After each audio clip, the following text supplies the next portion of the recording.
Beri tepuk tangan sekali lagi yang meriah buat Tuhan Yesus. Silakan duduk terlebih dahulu. Shalom. Satu pernyataan Tuhan yang diturunkan ketika saya berdoa pagi tadi, bahwa Dia Tuhan yang mengerti akan hidupmu. Yang percaya katakan amin. Tapi aminnya saudara itu setengah hati, bahkan setengah itu masih di bawah rata-rata. Tidak mentok di setengah, namun masih kurang dari setengah. Sehingga ketika saudara hidup di dalam Tuhan, tanpa kau sadari, di saat saya mempersiapkan apa yang Tuhan mau untuk saya sampaikan pada kesempatan ini, ternyata sungut-sungutmu naik di hadapan Tuhan.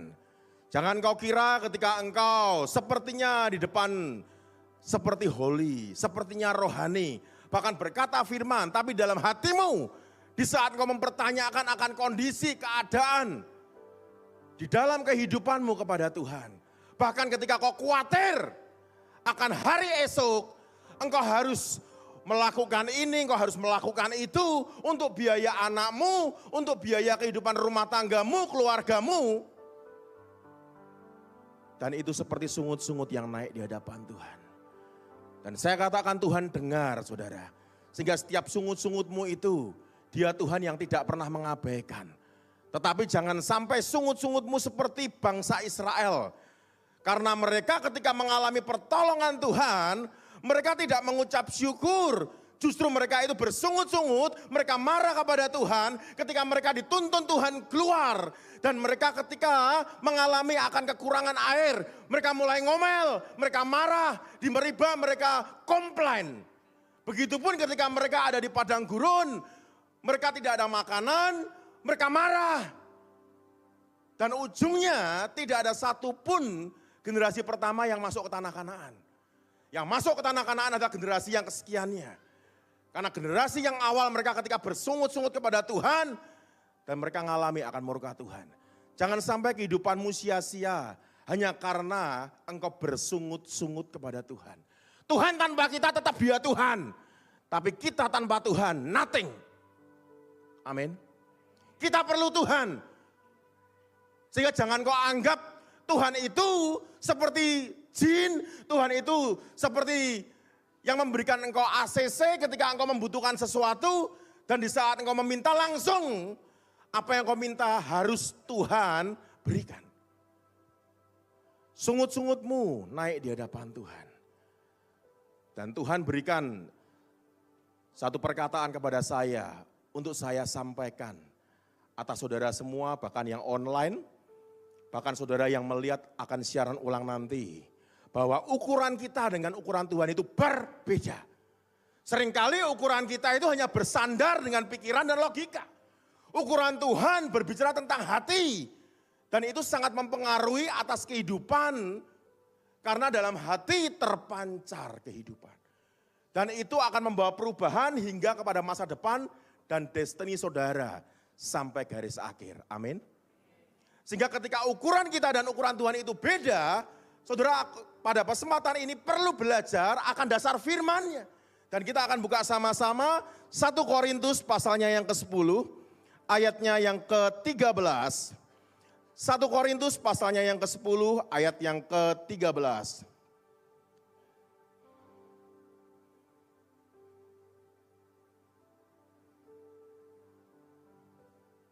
1 Korintus pasalnya yang ke-10 ayatnya yang ke-13. Semua perhatikan akan Alkitab saudara, atau bisa ditayangkan, terima kasih.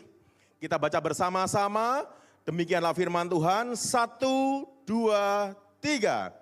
Pencobaan-pencobaan yang kamu alami ialah pencobaan-pencobaan biasa yang tidak melebihi kekuatan, sebab Allah, dan karena itu Ia pada waktu kamu dicobai, Ia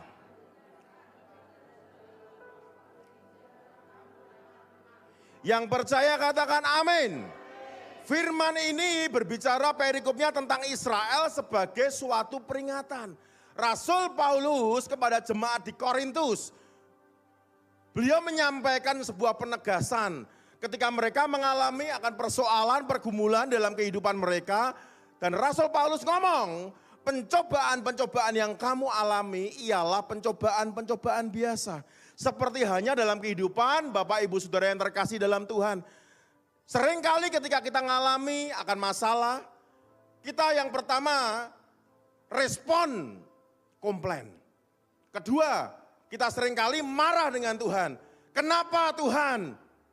Kita mempertanyakan kepada Tuhan akan keadaan kondisi dalam kehidupan kita. Dan bahkan tidak sedikit, saudara itu seperti menunjukkan akan reward saudara, apa yang kau lakukan kepada Tuhan. Tuhan, aku sudah berdoa kepadamu, aku sudah berbahasa roh, aku sudah baca firman, aku sudah berpuasa, aku bahkan sudah melayani engkau, namun kenyataan kehidupanku seperti ini. Tolong tampilkan slide yang pertama. Karena melalui firman ini kita akan belajar ada 3 bagian pesan penting agar membekali dalam kehidupan saudara.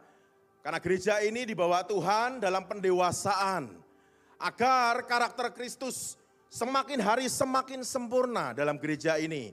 Sehingga ketika gereja ini diberkati Tuhan, jemaatnya pun pasti diberkati Tuhan. Yang percaya beri tepuk tangan buat Tuhan Yesus. Dan berkat kanak-kanak dengan berkat dewasa beda. Berkat dewasa pasti berkali lipat dari berkat kanak-kanak. Maka itu perhatikan baik-baik bagian yang pertama. Pencobaan-pencobaan yang kamu alami ialah pencobaan-pencobaan biasa. Yang tidak melebihi kekuatan manusia. Perhatikan baik-baik saudara. Ketika engkau diizinkan mengalami masalah oleh Tuhan. Seringkali banyak yang berkata berat, sudah tidak kuat lagi. Itulah yang membuat responmu akhirnya marah, jengkel dan kecewa dengan Tuhan. Ujungnya membuat engkau akhirnya mulai undur dari Tuhan. Tidak Tuhan-Tuhanan lagi, tidak gereja-gerejaan lagi. Tetapi saya katakan di awal tadi, Tuhan tanpa kita tetap Dia Tuhan loh. Tapi kita tanpa Tuhan, siapa kita? Di lembah penentuan, bukan dengan kekuatan, kegagahan, kemampuanmu. Tapi oleh karena Tuhan. Di pihakmu, Tuhan. Ketika engkau ada dalam lembah penentuan, Dia yang menolong engkau. Sebab hanya Yesuslah satu-satunya juru selamat pribadi kita. Yang percaya beri tepuk tangan buat Tuhan Yesus. Perhatikan baik-baik, pencobaan yang dialami akan kehidupan Bapak Ibu Saudara yang terkasih. Pencobaan manusia itu adalah pencobaan atau hal yang biasa terjadi. Maka perhatikan baik-baik, di saat engkau bersungut-sungut kepada Tuhan, bahkan engkau merasa orang yang menderita sedunia. Engkau merasa keadaanmu, kondisimu, dan sepertinya engkau yang paling merana sedunia. Tetapi pagi ini pesan Tuhan turun kepadamu. Bahwa pencobaan yang dialami manusia adalah hal yang biasa terjadi. Sehingga saya mau katakan, adakah saudara yang hadir semua, bahkan saudara yang online, yang tidak pernah ngalami masalah, tolong angkat tanganmu. Saya percaya setiap saudara pasti semua pernah ngalami masalah. Betul?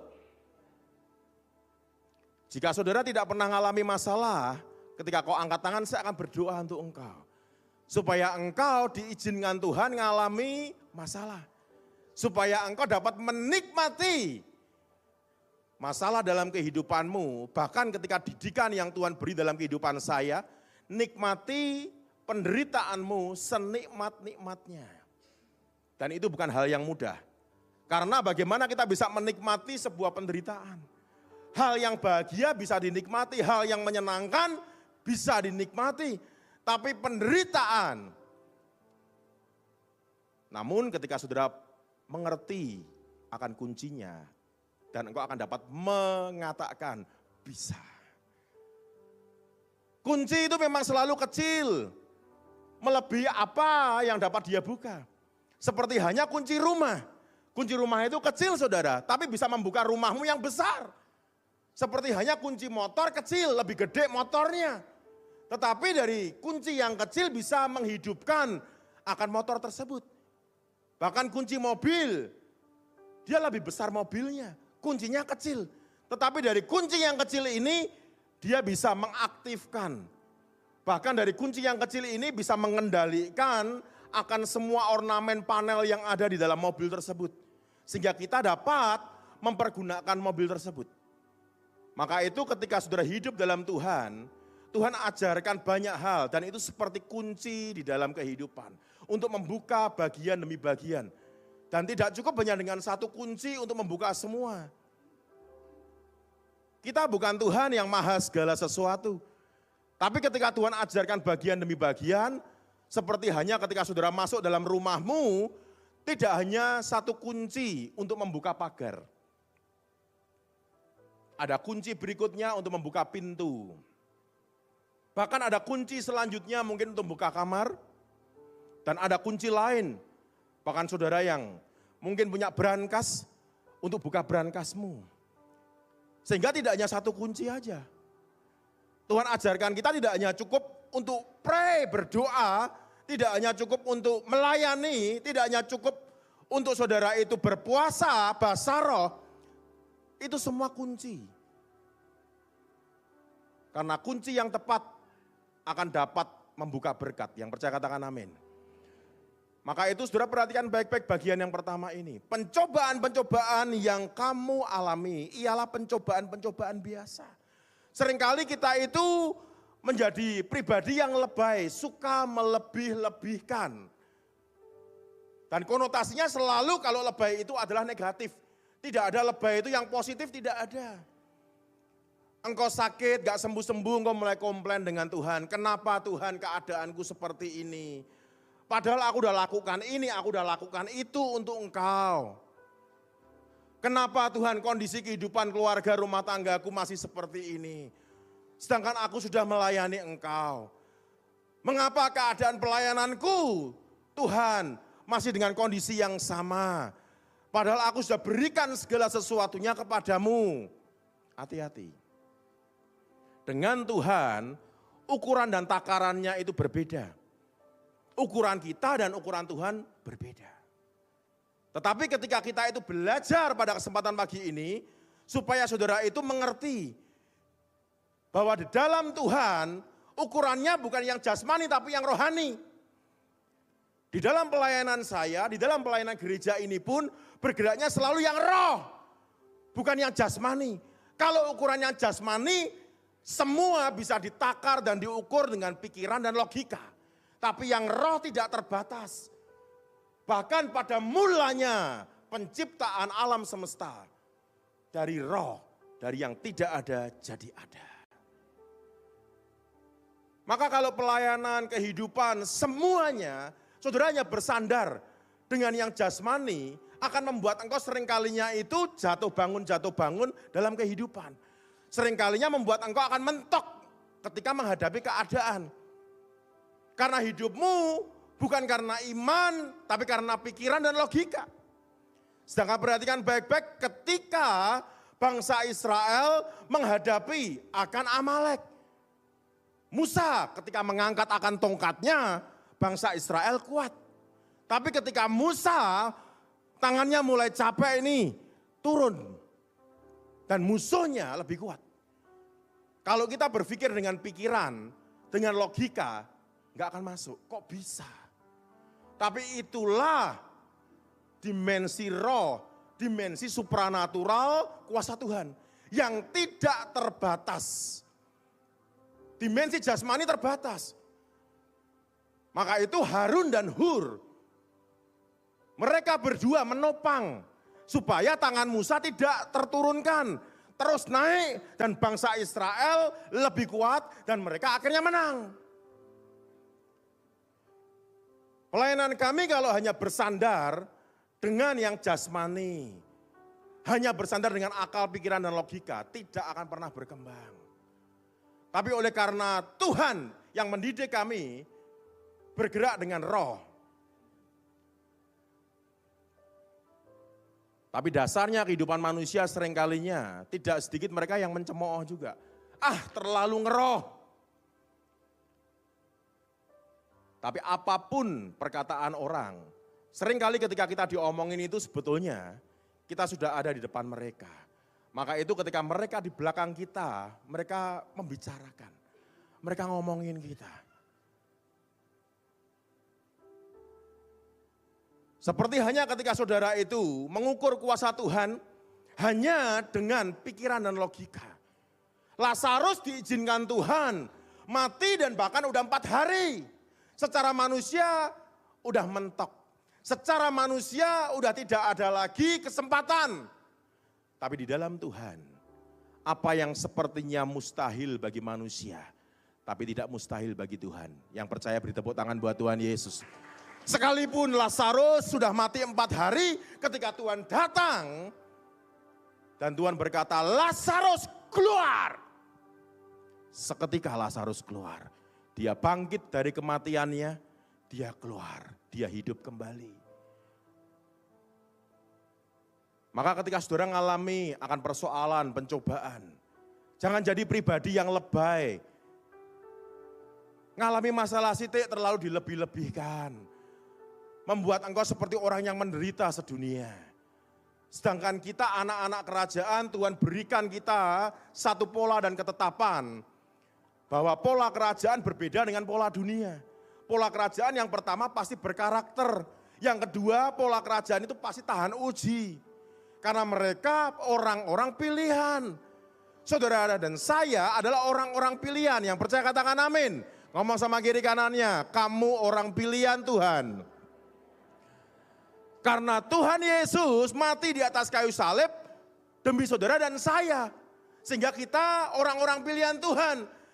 Dan orang-orang pilihan pasti Tuhan persiapkan karakternya. Agar karakter saudara itu tidak karakter yang lemah. Karakter saudara itu bukan karakter tempe mentalnya. Bahkan karaktermu itu seperti kerupuk yang keluar dari toplesnya, melempem. Saudara yang di luar negeri pasti akan bertanya, what this is a melempem? Melempem is kenyal-kenyal. Ketika digigit dan dia mulai membalas karena tidak langsung dia terputus. Sedangkan anak-anak kerajaan polanya berbeda. Tapi jaminan dalam kehidupan kerajaan semuanya pasti yang terbaik. Amin. Maka itu saudara, Tuhan izinkan mengalami pencobaan-pencobaan itu dan pencobaan itu dikatakan pencobaan biasa. Bahkan yang tidak melebihi kekuatan manusia. Tuhan tahu takarannya, Tuhan ngerti kapasitasmu, Tuhan ngerti kekuatanmu, hanya seringkali engkau yang mengukur akan ukuranmu, engkau berkata sudah tidak kuat. Kalau saya bercanda seringkalinya saya ngomong apa? Nek wis ora kuat yo dibecakno wae. Kehidupan orang Kristen itu sebetulnya bukan tidak kuat untuk menghadapi masalah. Karena mereka kebiasaan terlalu manja dan aleman. Maka di saat ngalami masalah sedikit dah mulai komplain, ngomel. Marah dengan Tuhan. Padahal itu masalah biasa. Semua orang juga ngalami masalah. Hamba-hamba Tuhan pun saya, Bapak Gembala Saudara, semua kita mengalami masalah. Hanya porsi takaran dan ceritanya berbeda. Dan jangan saudara berpikir, oh Bapak berarti tidak punya masalah. Justru semakin dipercaya, semakin kita dituntut. Jangan saudara berpikir, wah Bapak Gembala Saudara kehidupannya nyaman, enak. Puji Tuhan, amin. Namun pencobaan-pencobaan yang beliau alami ini, dan itu pun pencobaan biasa yang tidak melebihi kekuatan manusia. Seperti kesaksian song leader tadi, keren. Maka kita tahu bahwa dia Tuhan bukan manusia. Dia Tuhan yang tidak pernah seperti manusia yang sukanya mengerjain. Dan cenderung ingin menjatuhkan, tidak. Dia Tuhan yang selalu membawa perubahan dalam kehidupan seseorang yang mau meresponi dia. Contohnya siapa? Contohnya seperti seorang murid Yesus yang berjalan di atas air. Hanya satu-satunya Petrus Yang lain cuma nonton. Tapi ketika Petrus berdoa, dia meminta kepada Tuhan, Guru, kalau itu engkau, suruhlah aku datang kepadamu berjalan di atas air. Permintaannya tidak dibatalkan. Permintaannya tidak dibantah oleh Tuhan. Tuhan tidak ngomong, Tuhan tidak komplain, Tuhan tidak protes dengan Petrus. Petrus, kamu manusia, kamu tidak akan dapat berjalan di atas air. Kamu bukan manusia setengah dewa. Tapi Tuhan berkata, ya datanglah. Keajaiban supranatural kuasa Tuhan terjadi ketika kita mau meresponi Tuhan. Begitupun dalam kehidupan Bapak Ibu Saudara yang mau meresponi Tuhan dalam hidupmu. Yang percaya katakan amin. Maka perhatikan baik-baik. Pencobaan yang dialami manusia adalah hal yang biasa terjadi dan tidak melebihi kekuatan. Seringkali kita merasa, wah benar Pak, saya udah mentok. Saya udah gak mampu. Tapi saudara coba bayangkan. Saudara beberapa tahun yang lalu. Bahkan mungkin ketika engkau mengalami masalah 10 tahun yang lalu. 20 tahun yang lalu. Dan kenyataan hari ini engkau tetap ada.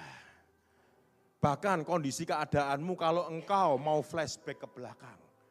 Kondisimu sekarang jauh lebih baik. Karena masalah dapat kau lewati dalam hidupmu. Amin. Hanya kenapa seringkali kita mudah komplain, protes sama Tuhan. Karena kita kebiasaan manja. Kepengennya yang enak. Kepengennya yang instan. Doa pagi ini nanti sore langsung dikabulkan.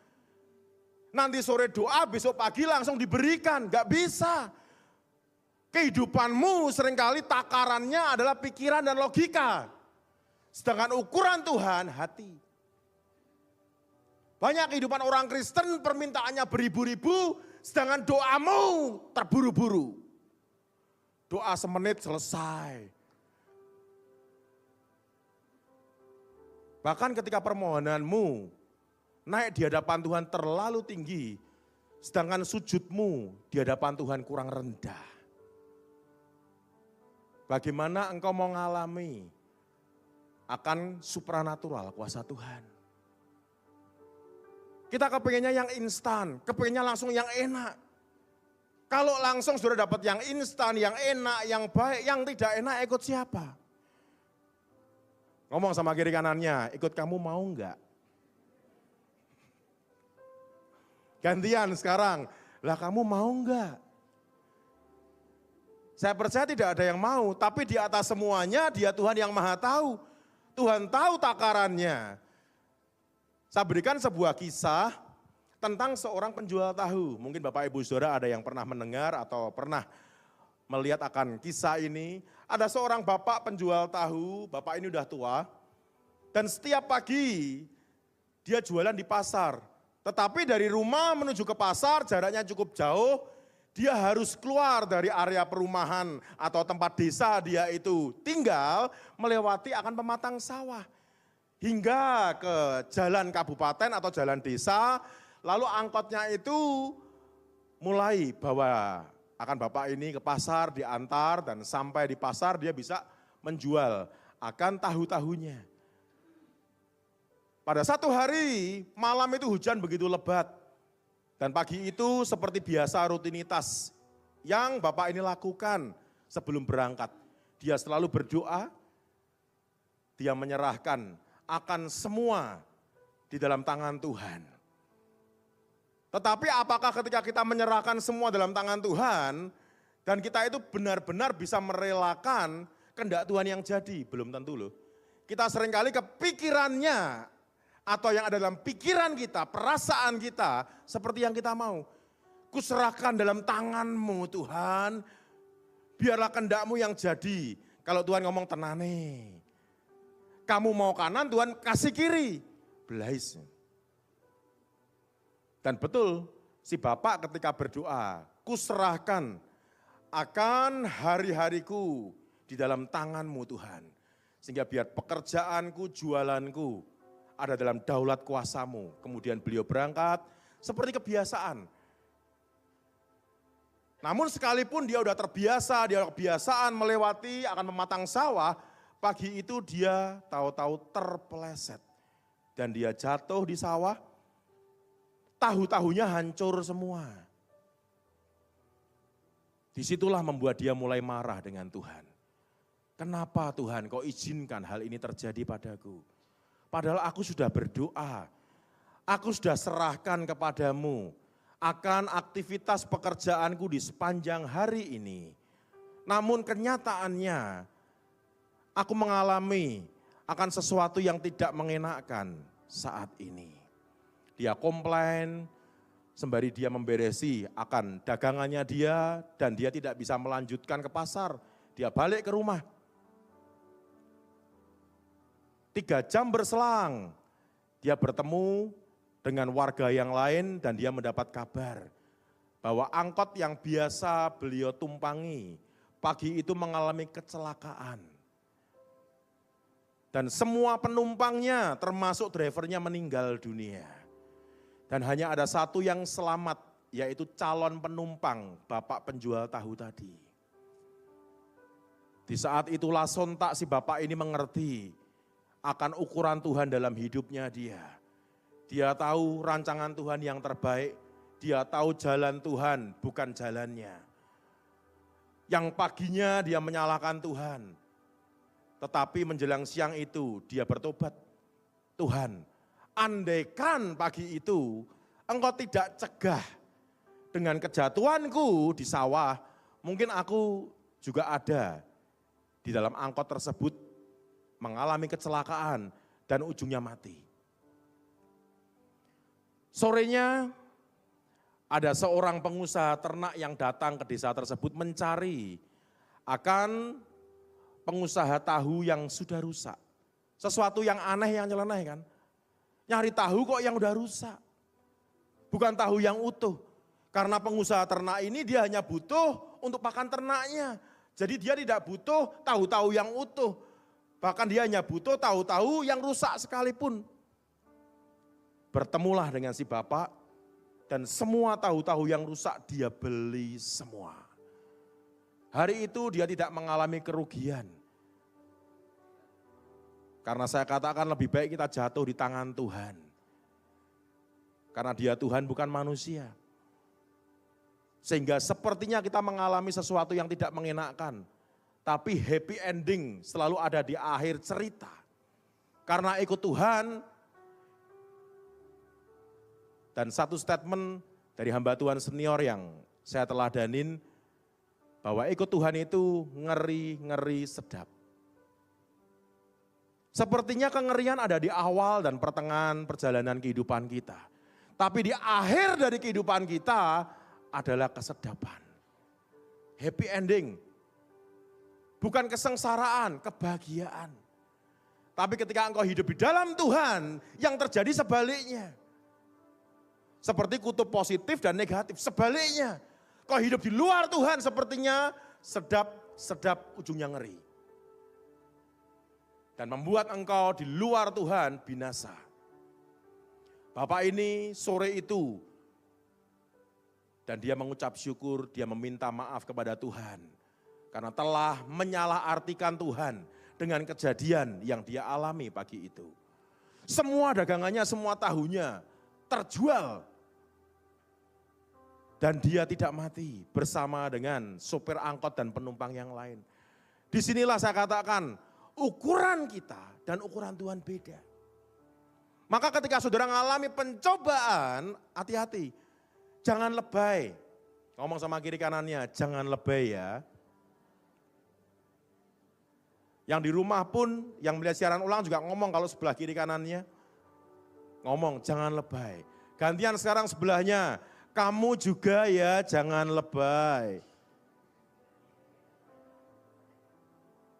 Kenapa kita perlu memperkatakan supaya iman itu tetap dia nyala dan membuat kita terjaga akan kehidupan manusia roh kita, amin. Sehingga ketika Tuhan mengizinkan akan pencobaan turun dalam kehidupan kita, dan itu seperti hanya emas. Emas untuk menjadi bernilai yang mahal, Dan prosesnya enggak mudah, saudara.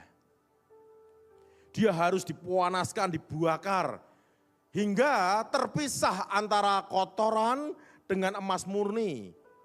Tetapi dari setiap bagian demi bagian proses itulah, ujungnya membuat emas, dia memiliki nilai yang sangat mahal. Begitupun hidupmu. Di saat engkau mengalami pencobaan-pencobaan dalam Tuhan ini, Tuhan mengerti akan takaranmu, kapasitasmu, dan Tuhan tidak akan pernah memberi kekuatan, memberi pencobaan melebihi kekuatanmu. Amin. Karena Tuhan Allah yang Maha Tahu. Maka ketika pagi tadi saya terima akan pernyataan Tuhan, saya berkata terima kasih Tuhan. Ternyata engkau mendengarkan akan ungkapan dari hati setiap jemaatmu melalui gereja Big Mike 3 terutama Semarang.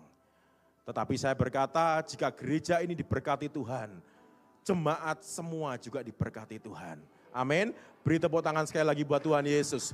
Bagian kedua yang kita juga mau belajar, tolong tampilkan slide keduanya. Sebab Allah setia dan karena itu ia tidak akan membiarkan kamu dicobai melampaui kekuatanmu. Dia Tuhan yang selalu ada bagi hidup kita. Seringkalinya kitanya yang tidak ada bersama dengan Tuhan. Dia Tuhan yang dapat dipercaya. Kita yang seringkali gak dapat dipercaya. Jika yang pertama dia Tuhan yang selalu ada, kita selalu hilang-hilangan. Kalau lagi susah datang cari Tuhan. Tuhan tolong, aku butuh Tuhan campur tanganmu. Di saat ditolong Tuhan hilang. Seberapa banyak orang Kristen yang model seperti ini. Dan yang kedua, dia Tuhan yang dapat dipercaya. Karena dia rela mati bagi setiap Bapak Ibu Saudara dan saya. Sehingga dia Tuhan yang dapat dipercaya dalam segala sesuatu. Dia tidak pernah ingkar, bahkan dia Tuhan yang menepati janji. Seringkali kita yang gak dapat dipercaya, seringkali kita yang ingkar janji. Tuhan, jika aku kau berkati, aku setiap minggu akan ke gereja. Ketika Tuhan berkati, dan ujungnya engkau tidak ke gereja. Di saat didatengin sama teman, divisitasi dari pihak gereja, dan selalu ada alasan, selalu ngeles. Karena ini pekerjaannya rame, karena ini orderannya rame. Akan selalu ada alasan. Kita yang seringkali tidak menepati janji, kalau Tuhan selalu menepati janji, amin. Tuhan dapat dipercaya, kita yang gak dapat dipercaya. Sedangkan firman Tuhan berkata orang yang dapat dipercaya mendapat banyak berkat. Amsal pasal 28 ayat 20. Maka kalau engkau dapat dipercaya Tuhan, bagi Tuhan berkati engkau itu gampang. Apa yang buntu terbuka. Apa yang sukar Tuhan jadikan mudah. Dan dia Tuhan yang tidak akan mencobai engkau melampaui kekuatanmu. Bahkan mungkin ketika hari-hari ini engkau merasa dengan kondisi keadaan hidupmu, masalah ekonomi, keluarga, rumah tangga, bahkan sakit penyakitmu mungkin belum sembuh. Saya katakan fokus yang roh. Jangan hanya yang daging. Karena bagi Tuhan itu sangat gampang untuk mengubahkan hidupmu. Amin. Karena ketika kau fokus yang rohani, kau fokus Tuhan. Firman berkata, carilah dahulu kerajaan Allah dan kebenarannya, maka semua akan ditambahkan. Sehingga ketika engkau mencari kebenaran, kau cari Tuhan, kau fokus yang rohani, semua akan ditambahkan otomatis masuk dalam kehidupanmu. Karena dia Tuhan bukan manusia. Dia Tuhan yang selalu menepati janji. Dan dia Tuhan yang tidak pernah mencobai akan kehidupan kita melebihi kekuatan. Dan contohnya siapa? Ayub. Ayub. Tuhan puji Ayub. Di dunia ini tidak ada yang seperti Ayub. Tapi prakteknya ketika iblis berusaha mendakwa Ayub. Dan apakah Ayub dicobai melebihi kekuatannya? Tidak. Sedikit kita buka firman, nanti kembali ke ini lagi, slide yang kedua. Ayub pasal 2 ayat yang ke-6. Ayub pasal 2 ayat yang ke-6. Perhatikan baik-baik. Ayub pasal 2 ayat yang ke-6. Maka firman Tuhan kepada iblis, nah iya Ayub dalam kuasamu, hanya sayangkan nyawanya. Tuhan tidak akan mengizinkan pencobaan melebihi kekuatan Ayub. Sehingga ketika pencobaan turun dalam kehidupan Ayub, harta bendanya habis, anak-anaknya semua mati. Yang lebih parahnya ketika Ayub pun ditimpa dengan bara luka, tetapi bagian yang perlu kita tahu, karena Tuhan mengerti kapasitas. Sehingga Tuhan berkata, sayangkan nyawanya. Dan iblis tidak akan dapat bunuh Ayub. Karena Tuhan berikan batasan. Ia dalam kuasamu, hanya sayangkan nyawanya. Tuhan mengerti akan takaran kehidupanmu. Di saat kau mengalami masalah, Tuhan tidak akan membiarkan engkau sampai tergeletak. Firman Tuhan berkata, jatuh tidak sampai tergeletak. Karena ada tangan Tuhan, yang percaya katakan amin. Jadi ketika saudara itu mengalami pergumulan, jangan langsung buru-buru marah dengan Tuhan. Jangan langsung saudara itu ngomel, bahkan kau kecewa dengan Tuhan. Dan engkau undur dari Tuhan, karena yang rugi engkau sendiri. Karena kita hanya sebagai lilin, dan Tuhan sumber apinya. Ketika kita dekat dengan Tuhan, api lilin kita akan terus menyala, saudara. Tapi ketika kita undur dari Tuhan, tolong kembali slide kedua. Ketika kita mulai undur dari Tuhan, engkau mulai jauh dari Tuhan, terpaan angin, hujan, badai, berbicara tentang masalah, persoalan dalam kehidupan, membuat apimu padam. Dan bagaimana apimu bisa kembali menyala jika engkau tidak mendekat dengan Tuhan. Karena sumbernya adalah Tuhan. Semakin kau menjauh dari Tuhan, semakin kau rugi. Tanpa Tuhan kita tidak dapat teraliri akan supranatural kuasanya.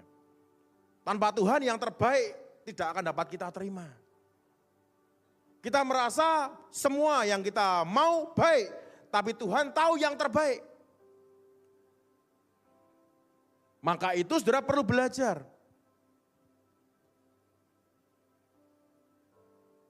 Supaya ketika kita itu dicobai Tuhan, dan Tuhan tahu kekuatanmu, sehingga tidak akan pernah melampaui batasan. Amin. Saya ketika melihat akan pernyataan Tuhan melalui pesan ini, saya sontak teringat akan flashback kehidupan saya di masa lalu. Di saat saya mengalami akan persoalan, pencobaan, pada waktu itu memang saya merasakan sepertinya udah mentok. Bahkan saya berkata ini sepertinya akhir kehidupan saya. Tapi jika hari ini saya ada berdiri di depan saudara, menyampaikan akan kebenaran firman Tuhan, ternyata saya dapat melampaui semuanya. Dan masalah itu terselesaikan satu persatu. Jika dulu saya berkata sudah enggak kuat, saya berkata udah enggak mampu, saya berkata udah mentok, saya berkata ini akhir dalam kehidupan saya. Kenyataannya tidak. Kenyataannya tidak. Mungkin saat ini sakitmu belum sembuh. Jangan fokus kepada sakitmu, fokus Tuhan. Karena ketika engkau fokus Tuhan, selalu akan mengubahkan akan jalan hidup dan masa depan. Yang percaya katakan amin. Dan pesan ini seperti seorang wanita yang saya teladanin di dalam kehidupan melalui firman. Yaitu siapa? Hana. Hana ngalami akan setiap pencobaan demi pencobaan. Apakah itu melampaui kekuatan Hana? Tidak. Meskipun Alkitab mencatat bertahun-tahun Hana ke rumah Tuhan, Penina selalu menyakiti hati Hana. Bertahun-tahun, ukuran yang tidak jelas, tetapi itu waktu yang sangat lama. Dengan waktu yang sangat lama mengalami masalah, pencobaan, persoalan dalam kehidupan, tidak mudah untuk dilalui. Jika saudara ada dalam posisi Hana, akankah engkau bisa sekuat dia? Belum tentu. Tapi justru dari seorang wanita inilah saya menteladanin akan kehidupan yang rohani. Fokus Hana bukan manusia tapi Tuhan. Kalau fokus Hana manusia dia akan kecewa. Dia akan marah, dia akan jengkel. Bahkan dia mungkin akan memaki, akan Penina. Tapi fokus Hana ke Tuhan. Maka itu jika di zaman-zaman ini, di hari-hari ini, di tahun-tahun akhir ini, di media sosial ada sebuah kalimat bahwa wanita adalah ras terkuat di bumi. Dan di saat saya baca firman ini, dan saya berkata benar.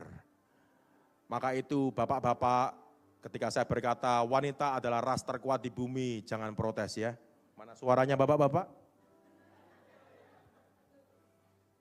Bahkan ketika istrimu, engkau berkata 1 kecap, istrimu 10 kecap, belajar untuk tetap tinggal tenang dan percaya. Karena wanita adalah ras terkuat di bumi. Amin bapak-bapak.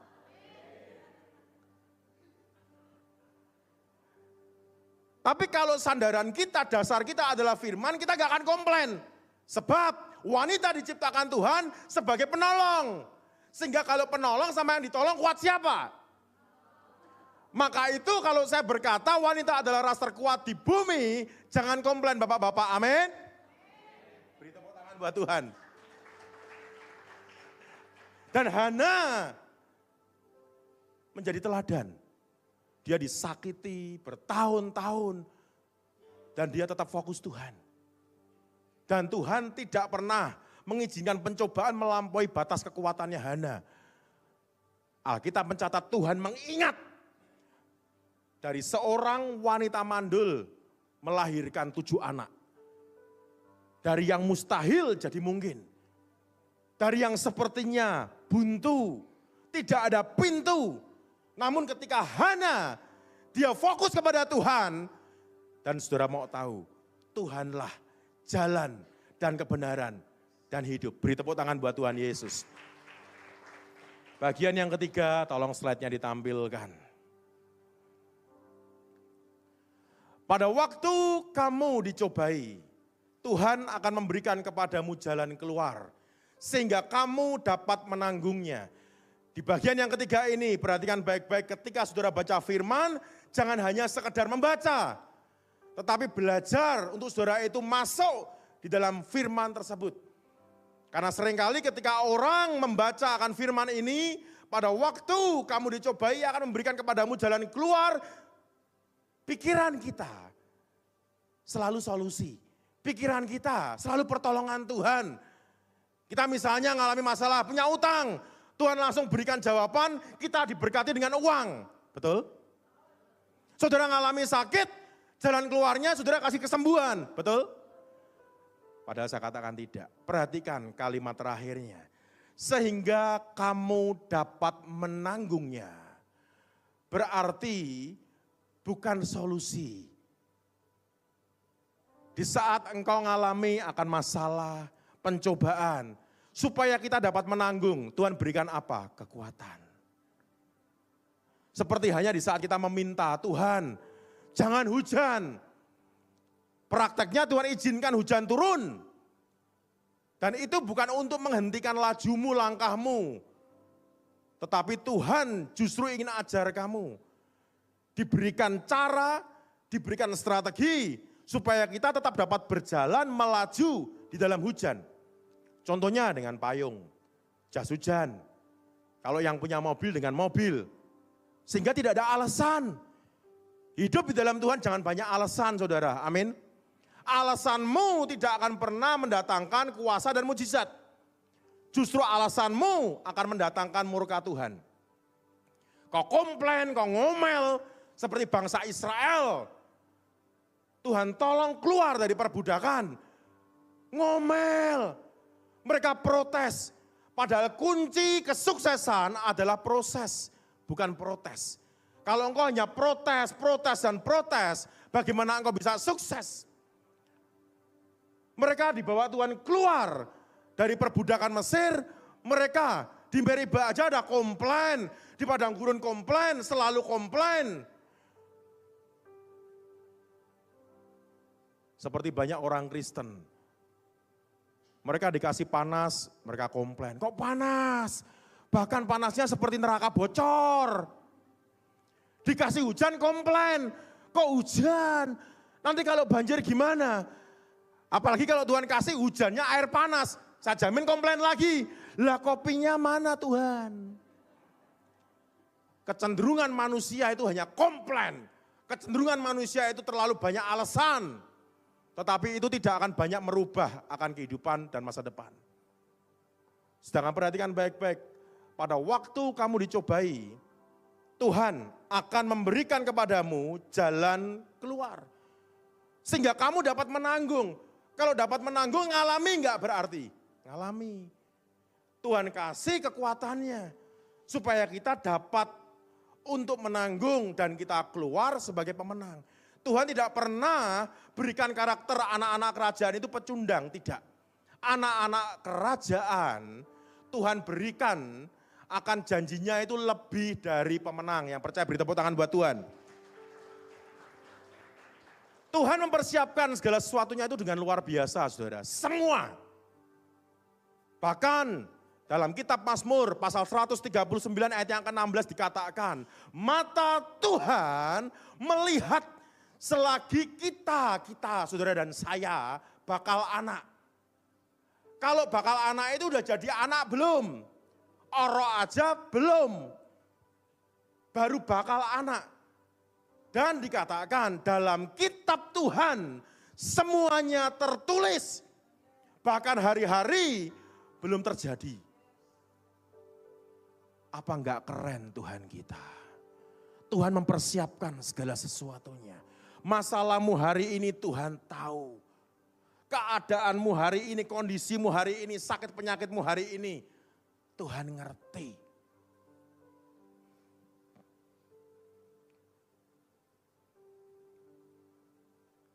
Ketika Tuhan mempersiapkan segala sesuatunya dengan luar biasa. Seringkali saya berkata dia Tuhan yang terlalu baik untuk mendatangkan atau menjadikan hal yang buruk dalam hidup kita. Yang sepakat dengan saya katakan amin. Ketika Tuhan mempersiapkan segala sesuatunya dengan luar biasa. Seperti halnya seorang pencipta gembok. Dia tidak akan menciptakan gemboknya aja. Pasti ada anak kunci untuk membuka gembok tersebut.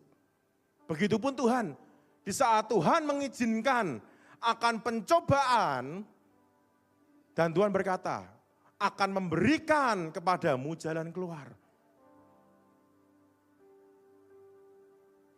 Tetapi bagaimana kita dapat jalan keluar itu dalam kehidupan? Jika kita seringkali fokusnya kepada gembok. Kalau poinnya kita tahu, fokus kita bukan ke gemboknya, tetapi ke penciptanya. Karena pencipta gembok itu sudah menyiapkan anak kunci. Kau ngalami akan ujian, pencobaan dalam kehidupanmu, kalau fokusmu ke masalah tidak akan pernah engkau dapat menuntaskan akan solusinya. Tapi kalau fokusmu ke Tuhan, bahkan yang tertutup akan terbuka. Amin. Yang sukar Tuhan jadikan mudah. Asal fokus kita itu ke Tuhan. Kalau tadi saya berkata, seringkali permintaanmu beribu-ribu, tapi doamu terburu-buru.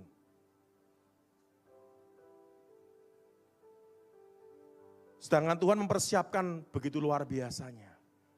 Tapi seberapa banyak orang Kristen itu selalu fokus mereka, iman mereka bahkan kandasnya ketika menghadapi masalah. Datang ke Tuhan, Tuhan aku punya masalah yang besar.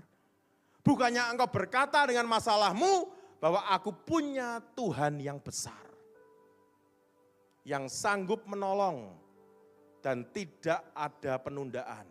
Kau perkatakan, confess.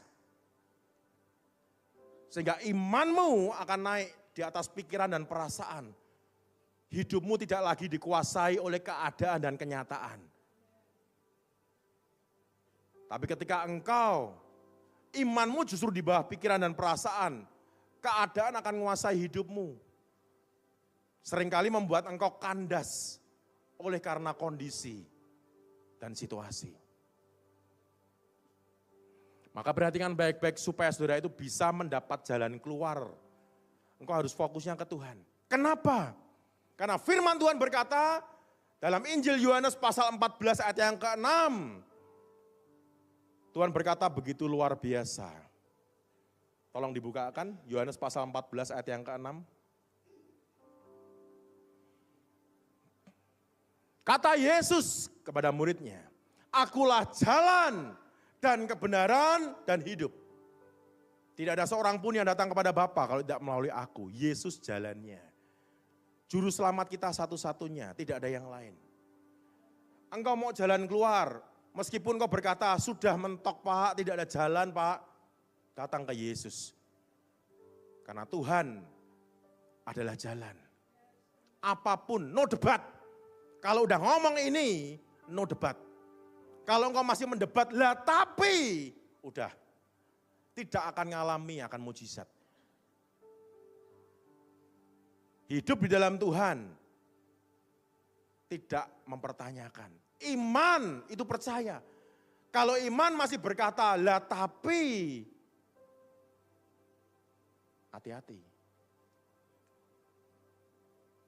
Kembali ke slide yang ketiga lagi.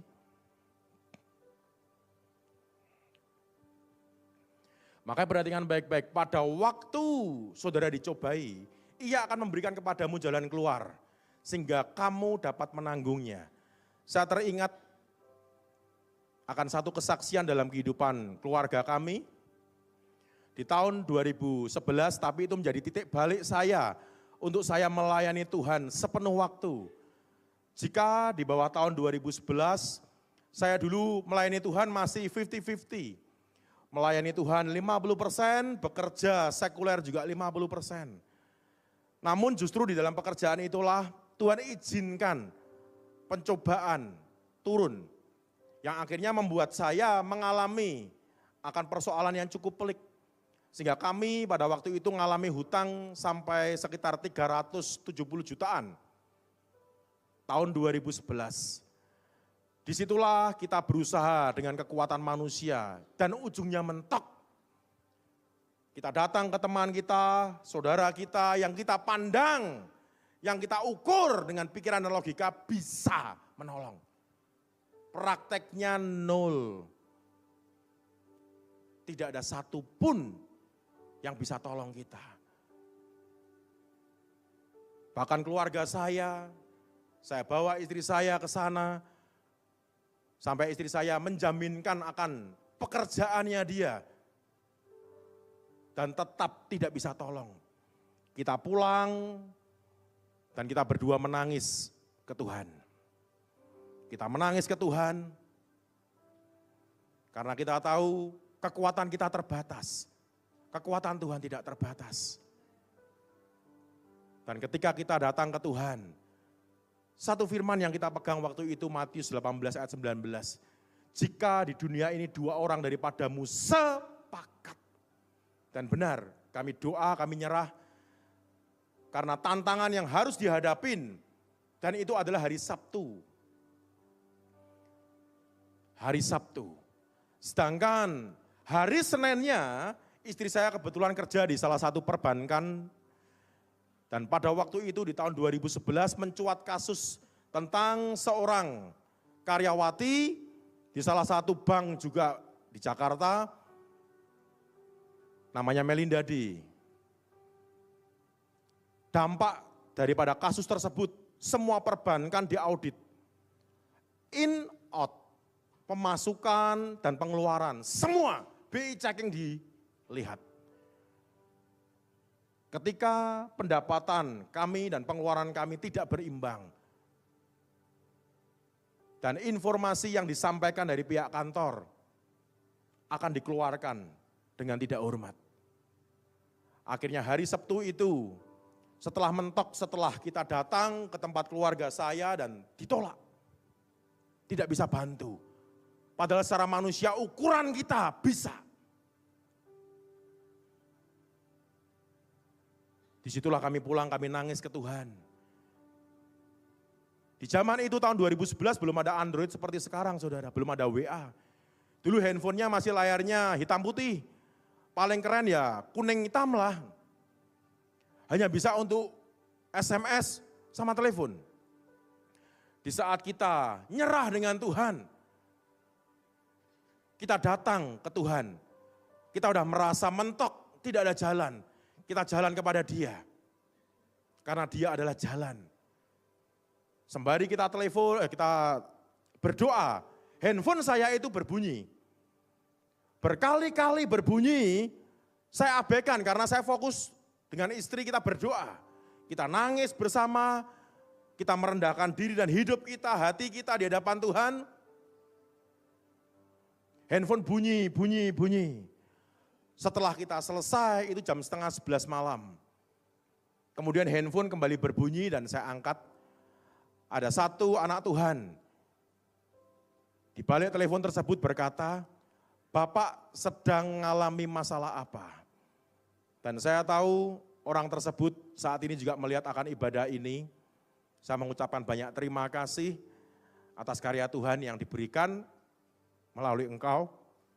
Saya terharu jika saya menyaksikan cara Tuhan.